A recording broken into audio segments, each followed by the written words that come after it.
Hello and welcome. My name is Alan, and we are back with more Diary of Anne Frank, the Diary of a Young Girl. So, yeah, the Doomsday,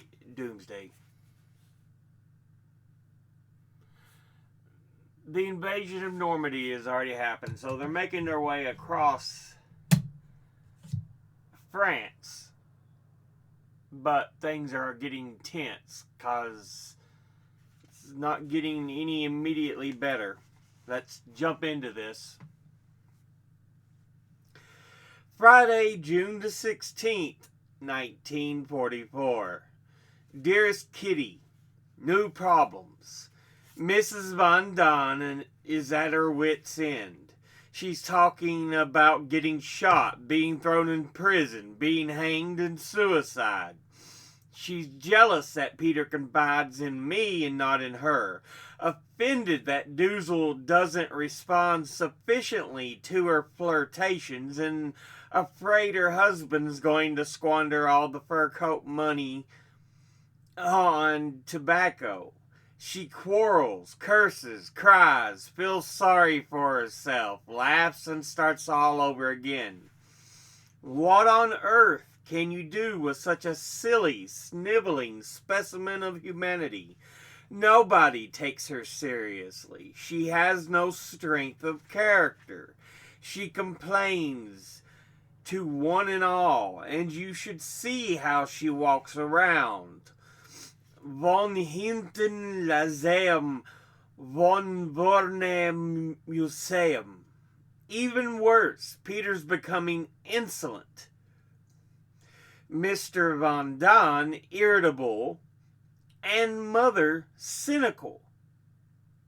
Yes, everyone's in quite a state. There's only one rule you need to remember. Laugh at everything and forget everybody else. It sounds egotistical, but it's actually the only cure for those suffering from self-pity. Mr. Kugler's supposed to spend 4 weeks in Alkmaar on a work detail. He's trying to get out of it with a doctor's certificate and a letter from Opekta. Mr. Kleinman's hoping his stomach will be operated on soon. Starting at 11 last night, all private phones were cut off. Yours, Anne M. Frank. Friday, June the 23rd, 1944. Dearest Kitty, nothing special going on here. The British have begun their all-out attack on Cherbourg. According to Pym and Mr. Von Don, were sure to be liberated before October 10th. The Russians are taking part in the campaign. Yesterday they started their offensive near Vitebsk, exactly 3 years to the day that the Germans invaded Russia. Bet's spirits have sunk lower than ever. We're clearly out of potatoes. From now on, we're going to have to count them out for each person.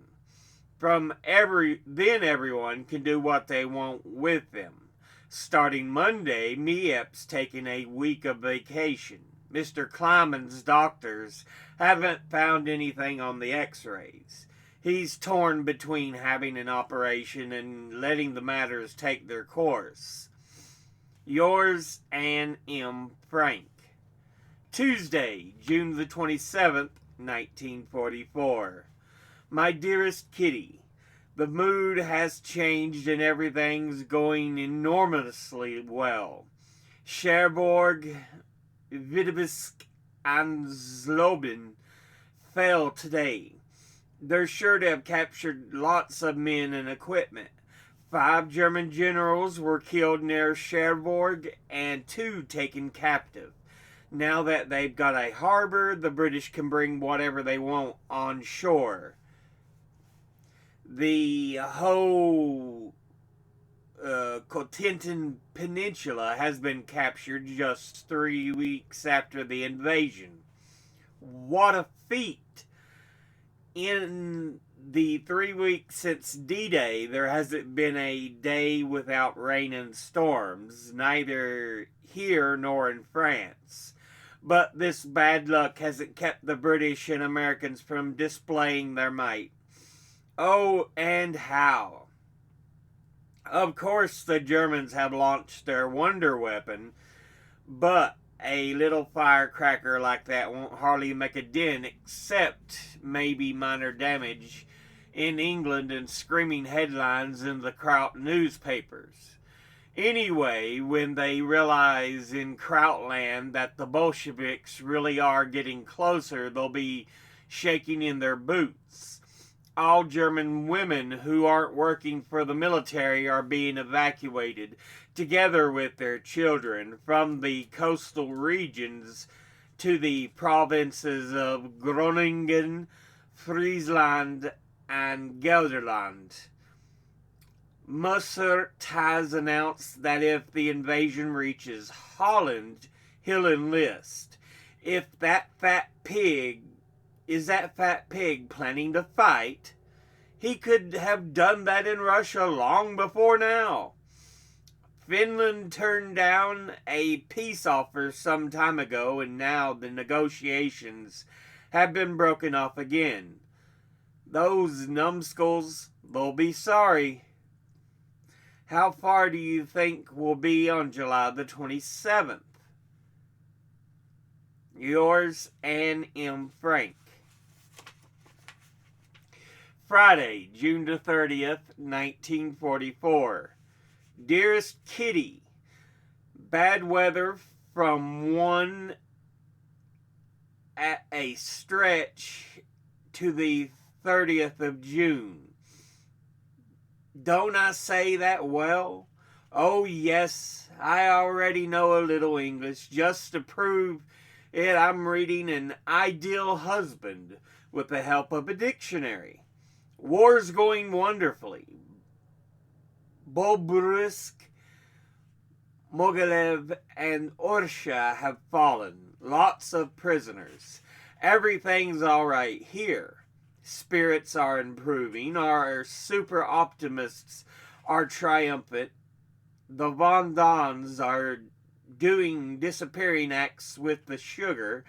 Bep's changed her hair, and Miep has a week off. That's the latest news. We've been having really ghastly root canal work done on one of my front teeth.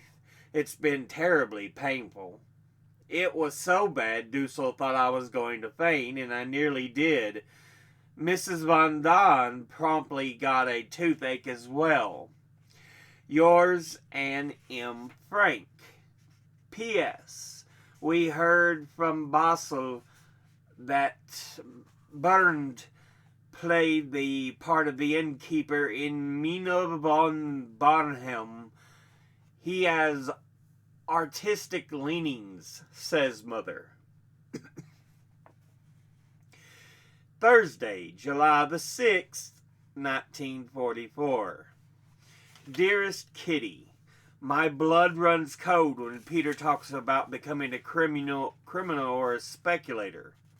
Of course he's joking, but I still have got the feeling he's afraid of his own weakness. Margot and Peter are always saying to me, if I had your spunk and your strength, if I had your drive and unflagging energy, I could. Is it really such an admirable trait not to let myself be influenced by others? Am I right in following my own conscience? To be honest, I can't imagine how anyone could say I'm weak, but then stay that way. If you know that about yourself, why not fight it? Why not develop your character? Their answer has always been, because it's much easier not to. This reply leaves me feeling rather discouraged. Easy? Does that mean a life of deceit and laziness is easy too. Oh no, that can't be true. It can't be true that people are so readily tempted by ease and money. I've given a lot of thought to what my answer should be, or how I should get Peter to believe in himself, and most of all, to change himself for the better. I don't know whether I'm on the right track. I've often imagined how nice it would be if someone were to confide everything to me. But now that it's reached that point, I realize how difficult it is to put yourself in someone else's shoes and find the right answer. Especially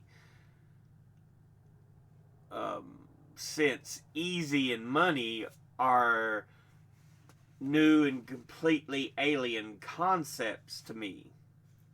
Peter's beginning to lean on me, and I don't want that. Not under any circumstances.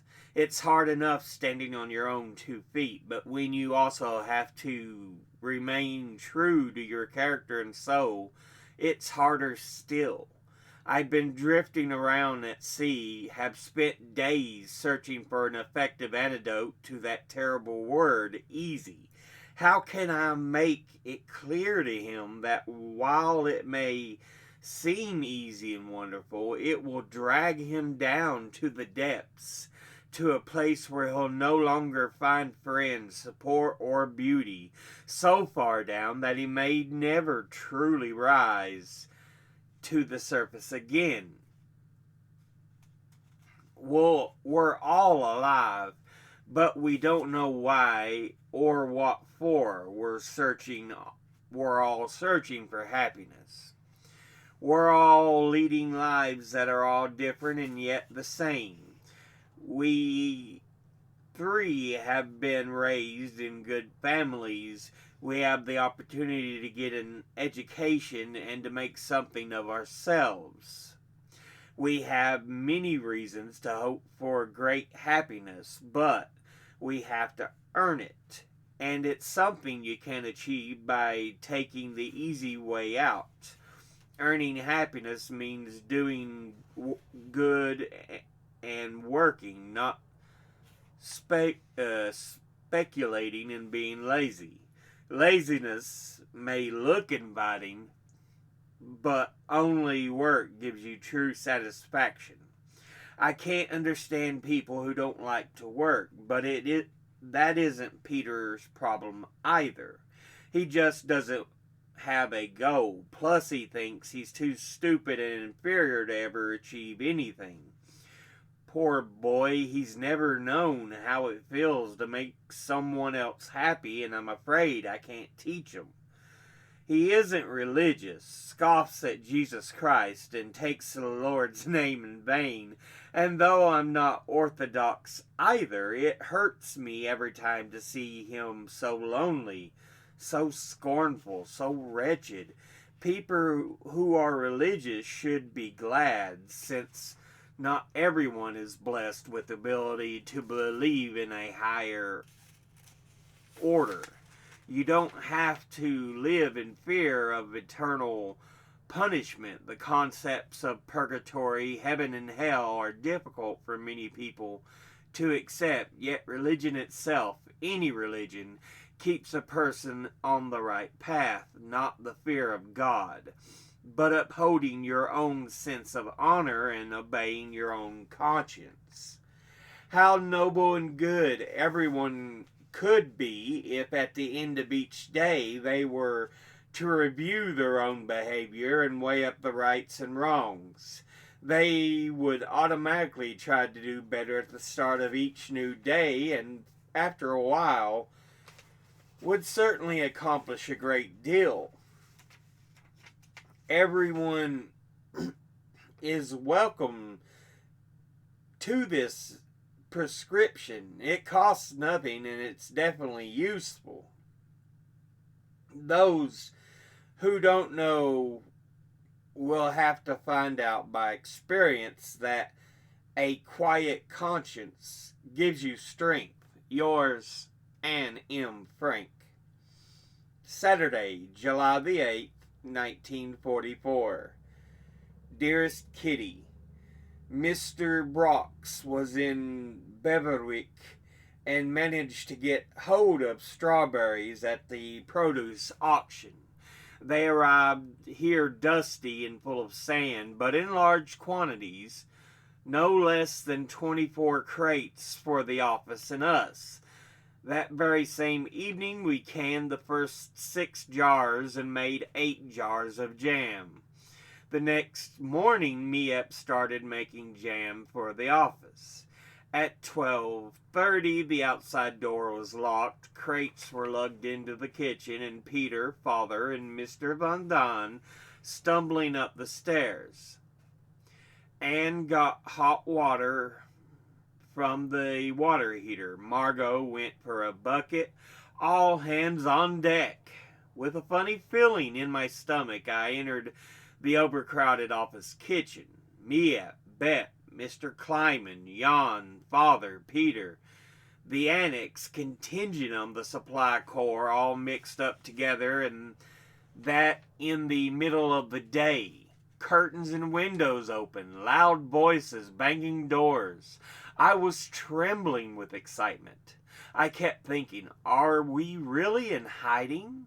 This must be how it feels when you can finally go out into the world again. The pan was full, so I dashed upstairs, where the rest of the family was holding strawberries around the kitchen table. At least that's what they were supposed to be doing, but more was going into their mouths than into the buckets. They were bound to need another bucket soon. Peter went back downstairs, but then the doorbell rang twice. Leaving the bucket where it was, Peter raced upstairs and shut the bookcase behind him. We sat kicking our heels impatiently. The strawberries were waiting to be rinsed, but we stuck to the house rule. No running water when strangers are downstairs. They might hear the drains. Jan came up at 1 to tell us it had been the mailman. Peter hurried downstairs again. Ding dong! The doorbell. About face. I listened to hear if anyone was coming, standing first at the bookcase, then at the top of the stairs. Finally, Peter and I leaned against the banister, straining our ears like a couple of burglars to hear the sounds from downstairs. No unfamiliar voices. Peter tiptoed halfway down the stairs and called out, "Bep!" Once more. "Bep!" His voice was drowned out by the racket in the kitchen, so he ran down to the kitchen while I nervously kept watch from above. "Go upstairs at once, Peter. The accountant's here. We've got to leave." It was Mr. Kugler's voice. Sighing, Peter came upstairs and closed the bookcase. Mr. Kugler finally came up at 1:30. "My gosh, the whole world's turned to strawberries. I had strawberries for breakfast. Jan's having them for lunch. Kleiman's eating them as a snack. Mep's boiling them. Bep's hulling them, and I can smell them everywhere I go. I come upstairs to get away from all that red, and what do I see? People washing strawberries." The rest of the strawberries were canned. That evening, 2 jars came unsealed. Father quickly turned them into jam. The next morning, 2 more lids popped, and that afternoon, 4 lids. Mr. Van Daan hadn't gotten the jars hot enough when he was sterilizing them, so Father ended up making jam every evening. We ate hot cereal with strawberries, buttermilk with strawberries, bread with strawberries, strawberries for dessert, strawberries with sugar, strawberries with sand. For 2 days there was nothing but strawberries, strawberries, strawberries, and then our supply was either exhausted or in jars safely under lock and key. "Hey, Anne," Margot called out one day. "Mrs. Van Hoven has let us have some peas, 20 pounds. That's nice of her, I replied, and it certainly was. It's so much work. Ugh. On Saturday, you've got to shell the peas, Mother announced at the table. And sure enough, this morning after breakfast, our biggest enamel pan appeared on the table, filled to the brim with peas. If you think shelling peas is boring work, you ought to try removing the inner linings. I don't think many people realize that once you pull the linings, the pods are soft, delicious, and rich in vitamins. But an even greater advantage is that you get nearly 3 times as much when you eat just uh, as much as when you just eat the peas. Stripping pods is a precise and meticulous job that might be suited to pedantic scientists or finicky spice experts, but it's a horror for an impatient teenager like me. We started work at 1:30. I sat down at 10:30, got up again at 11, sat down again at 11:30. My ears were humming with the following refrain: snap the end, strip the pod, pull the string, pod in the pan. Snap the end, strip the pod, pull the string, pod in the pan, etc., etc. My eyes were swimming. Green, green, worm, string, rotten pod, green, green. To fight the boredom and have something to do, I chattered all morning, saying whatever came into my head and making everyone laugh. The monotony was killing me. Every string I pulled made me more certain that I never ever want to be just a housewife. At 12 we finally ate breakfast, but from 12:30 to 1:15 we had to strip pods again. When I stopped, I felt a bit seasick, and so did the others. I napped until 4 and still in a daze because of all those wretched peas. Yours, Anne M. Frank. We'll go ahead and end that episode there. But yeah.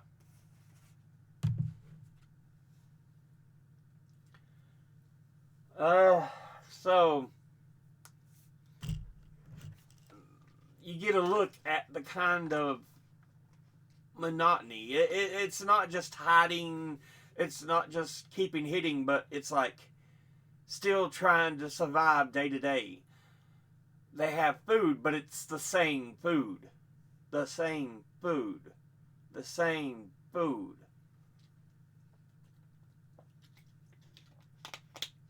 Because they talk about finding ways to consume all the strawberries first.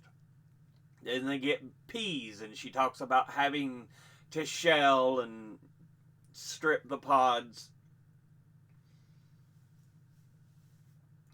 And just the monotony of it is like break, string, break the other end, pull off. Which with snap peas, it's usually break, string, break, pull off, snap, snap. Some people do like them shelled though. They don't much care for the pod itself. I prefer snap peas. I'm not a big just the peas on themselves, but snap peas are good when they're the nice. They're just, I find them delicious. It's about the only real pea I will eat. Cause again, I don't care for peas if they're just the pea themselves. But that's me. That's the way I feel about it. But yeah, um, but yeah, She's, again, just trying to survive, but there's so much monotony, so much stuff going on. I think next episode will probably be the last episode. There's 12 pages left. There's like half of a page there, half a page there, 10 whole pages, so maybe 11 pages in total. But yeah, so we're coming at the end here. Like I said, next episode will probably be the last one.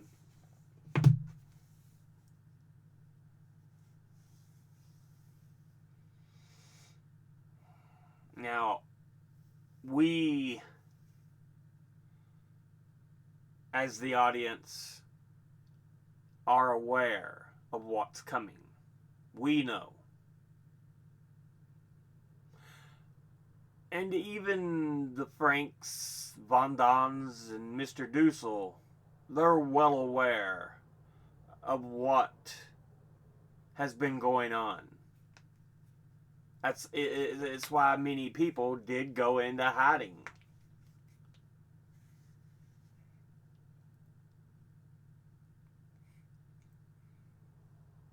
But yeah.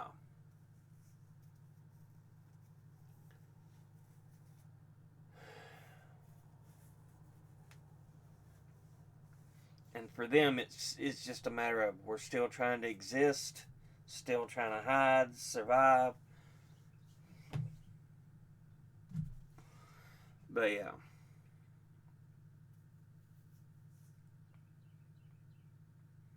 But with that, we'll go ahead and end it as always. Educate thyself. Think, read, study, learn. Someone tells you something you have trouble believing. Ask them to cite their sources. Thank you all for watching. I'll see you all in the next episode. Until then, later.